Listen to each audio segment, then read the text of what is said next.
Assalamualaikum warahmatullahi wabarakatuh. Perkenalkan, nama saya Zainab Bariusi. Saya akan menjelaskan materi saya.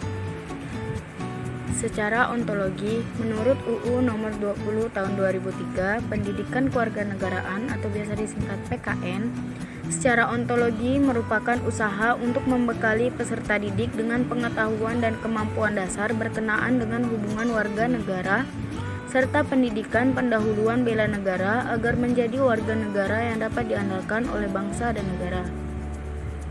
Pendidikan kewarganegaraan yang berhakikat sebagai pendidikan untuk mengenali dan menghayati hak-hak warga negara yang asasi atau civil right diacarakan dengan harapan agar setiap peserta didik pada akhirnya dapat menyadari hak-haknya yang asasi yang perlindungannya dijamin oleh undang-undang negara.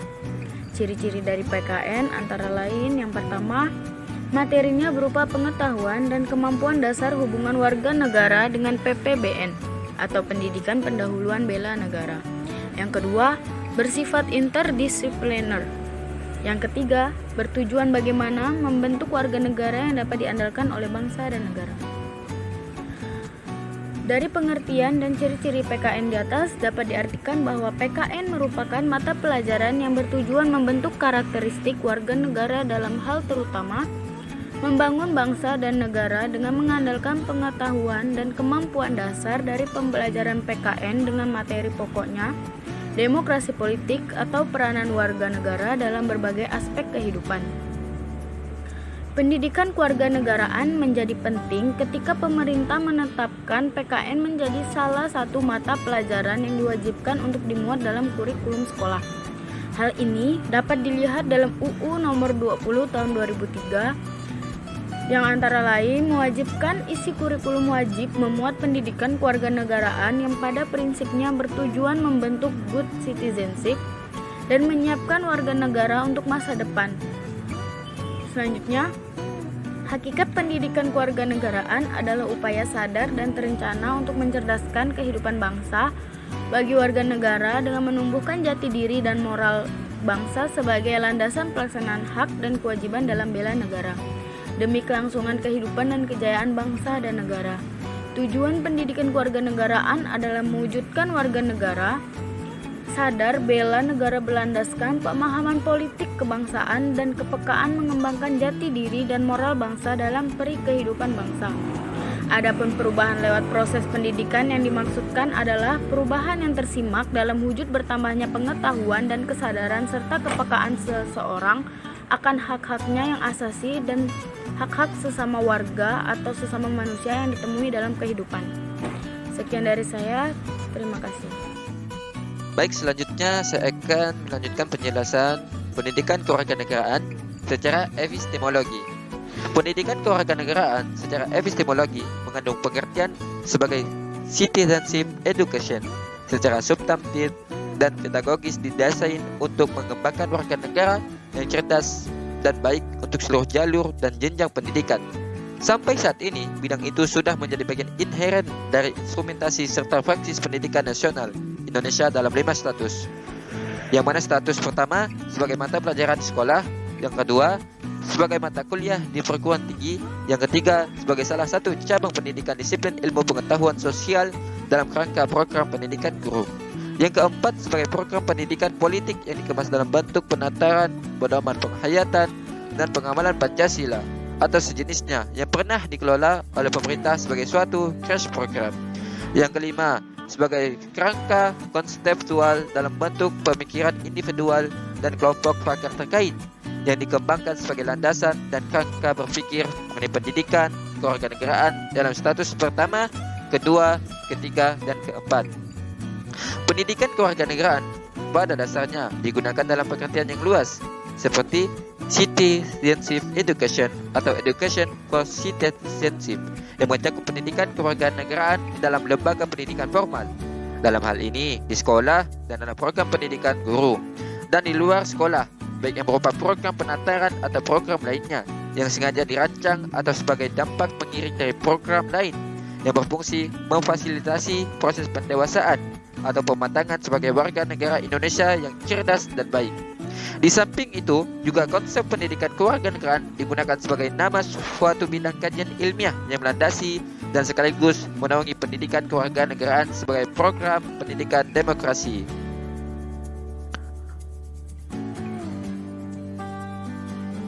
Pendidikan kewarganegaraan (civic education) atau civic memiliki banyak pengertian dan istilah. Tidak jauh berbeda dengan pengertian ini. Menurut Muhammad Sumantri dalam Komarudin dan Az-Yumardi Azra, pengertian civic sebagai ilmu kewarganegaraan yang membicarakan hubungan manusia dengan manusia dalam perkumpulan-perkumpulan yang terorganisasi seperti organisasi sosial, ekonomi, politik, dan individu-individu dengan negara.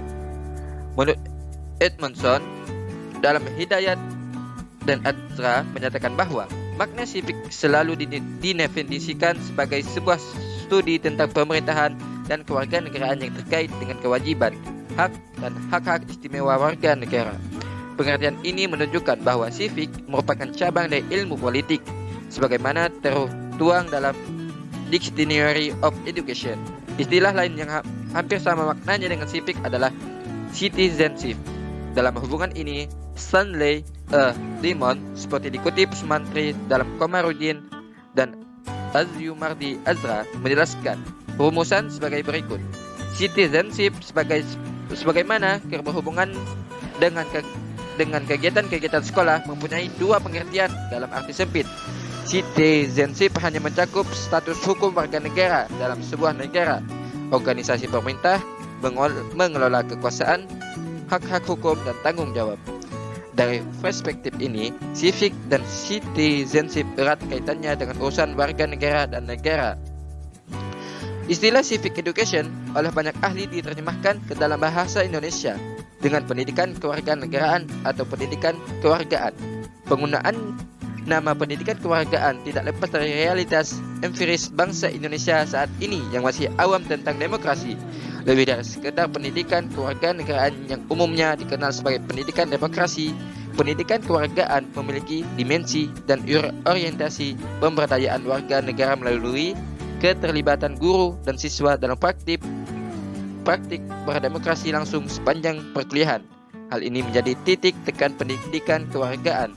Ini adalah mendidik generasi muda untuk menjadi warga negara Indonesia yang kritis, demokratis, dan beradab dengan pengertian mereka sadar akan hak dan kewajibannya dalam kehidupan bermasyarakat dan bernegara dan kesiapan mereka menjadi bagian warga dunia, global society. Sebelum kita lanjut pada materi selanjutnya, sebagai selingan, marilah kita bersama menyanyikan salah satu lagu daerah, yaitu Soleram.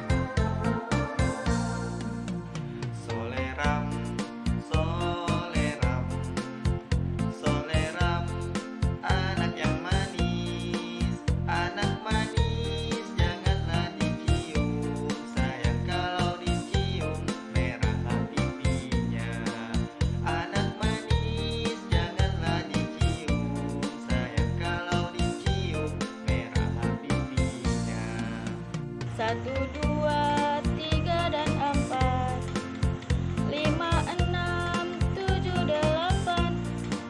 Kalau Tuhan dapat kawan baru, sayang kawan yang lama dilupakan jangan.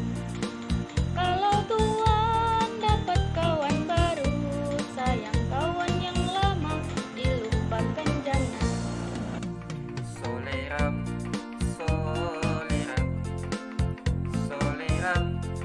anak yang manis, anak manis, janganlah dicium, sayang kalau dicium, merahlah pipinya. Anak manis, janganlah dicium, sayang kalau dicium, merahlah pipinya. Satu, dua, tiga, dan empat, lima, enam, tujuh, delapan. Kalau Tuhan dapat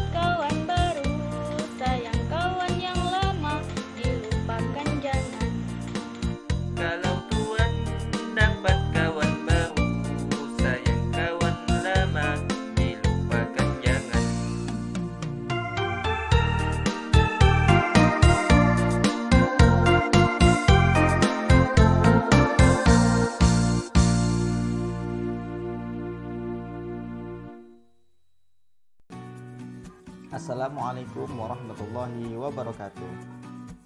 Perkenalkan, saya Junandi Fahri, nomor induk mahasiswa 1201013 dari kelas 3C kelompok 3. Pada kesempatan kali ini, saya akan melanjutkan pembahasan dari kelompok kami mengenai materi PPKN ditinjau dari filsafat ilmu. Pada pembahasan saya kali ini, saya akan membahas tentang PPKN dari sudut pandang aksiologi. Nah, PPKN secara aksiologi dapat dirumuskan dalam 3 bagian.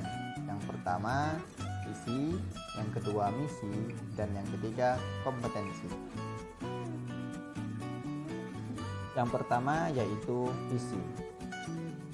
Visi pendidikan kewarganegaraan di perguruan tinggi adalah merupakan sumber nilai dan pedoman dalam pengembangan dan penyelenggaraan program studi guna mengantarkan warga negara memantapkan kepribadiannya sebagai manusia seutuhnya. Hal ini berdasarkan pada suatu realitas yang dihadapi bahwa mahasiswa adalah sebagai generasi bangsa yang harus memiliki visi intelektual, religius, berkeadaban, berkemanusiaan, dan cinta terhadap tanah air dan bangsanya. Yang kedua yaitu misi. Misi pendidikan kewarganegaraan di perguruan tinggi adalah untuk membantu warga negara memantapkan kepribadiannya agar secara konsisten mampu mewujudkan nilai-nilai Pancasila, rasa kebanggaan, dan cinta tanah air dalam menguasai, menerapkan, dan mengembangkan ilmu pengetahuan teknologi dan seni dengan rasa bertanggung jawab dan bermoral. Oleh karena itu, yang diharapkan dari mahasiswa berdasarkan hal di atas adalah untuk menjadi ilmuwan dan profesional yang memiliki rasa kebanggaan dan cinta terhadap tanah air, demokratis, dan berkeadaban. Selain itu, yang diharapkan pula agar mahasiswa menjadi warga negara yang memiliki daya saing, berdisiplin, berpartisipasi aktif dalam membangun kehidupan yang damai berdasarkan sistem nilai Pancasila. Selanjutnya bagian yang ketiga yaitu kompetensi. Dalam pendidikan kewarganegaraan biasanya terdapat 3 kompetensi dasar yang dapat dirumuskan sebagai berikut. Yang pertama, kompetensi pengetahuan kewargaan atau civic knowledge, yaitu kemampuan dan kecakapan yang terkait dengan materi inti pendidikan kewargaan atau civic education, yaitu mengenai demokrasi, hak asasi manusia, dan masyarakat madani. Yang kedua, kompetensi keterampilan kewargaan atau civic skills. Yang dimaksud dengan kompetensi keterampilan kewargaan di sini adalah kemampuan dan kecakapan mengartikulasikan keterampilan kewargaan. Contohnya, seperti kemampuan berpartisipasi dalam proses pembuatan kebijakan publik atau kemampuan melakukan kontrol terhadap penyelenggara negara dan pemerintah. Lalu yang ketiga, kompetensi sikap kewarganegaraan atau civic disposition, yaitu kemampuan dan kecakapan yang terkait dengan kesadaran dan komitmen warga negara, antara lain komitmen akan kesetaraan gender, toleransi, kemajemukan, dan komitmen untuk peduli serta terlibat dalam penyelesaian persoalan-persoalan warga negara yang terkait dengan pelanggaran HAM. Dari semua yang telah dikemukakan, maka dapat disimpulkan bahwa tujuan utama PPKN adalah untuk membentuk masyarakat yang memiliki budi pekerti dan selalu berpikir kritis dalam menanggapi isu kewarganegaraan, serta selalu berpartisipasi aktif dan bertanggung jawab dalam bertindak di kehidupan masyarakat berbangsa dan bernegara. Demikian presentasi dari saya yang juga merupakan penutup dari materi yang disampaikan oleh kami selaku kelompok 3. Saya mewakili teman-teman saya, apabila ada salah kata saya mohon maaf, dan saya harap apa yang telah kami sampaikan dapat bermanfaat untuk kita semua. Akhir kata dari saya, wassalamualaikum warahmatullahi wabarakatuh.